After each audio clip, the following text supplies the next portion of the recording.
বারো মাসে দেবী 12 রূপে তৃতীয় পর্বে আজ আমরা জানব বর্ষার শুরু অর্থাৎ আষাঢ় মাসের পূজা সম্পর্কে। আষাঢ় মাসে আরাধনা করা হয় সৃষ্টির আদি শক্তি 51 শক্তিপীঠে অন্যতম প্রধান পীঠ দেবী কামাখ্যার। এই মাসেই উদযাপিত হয় বিশ্ববিখ্যাত অম্বুবাচী। লোকবিশ্বাস অনুযায়ী এই সময় দেবী কামাখ্যা তথা সমগ্র ধরিত্রী ঋতুমতী হয়। এই 3 দিন মন্দিরের দরজা বন্ধ থাকে এবং সমস্ত চাষবাস বন্ধ রাখা হয়। এটি আসলে পৃথিবীর উর্বরতা ও নারীত্বের শক্তির এক পরম উদযাপন।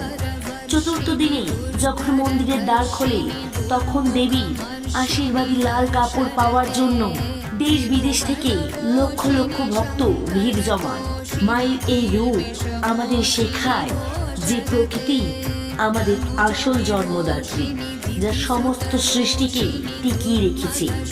শ্রাবণ মাসে পৃথিবীকে অনাহার থেকে বাঁচাতে মা কোন রূপ নিয়েছিলেন জানতে ভিডিওটি লাইক করে এক্ষুনি চ্যানেলটিকে সাবস্ক্রাইব করুন।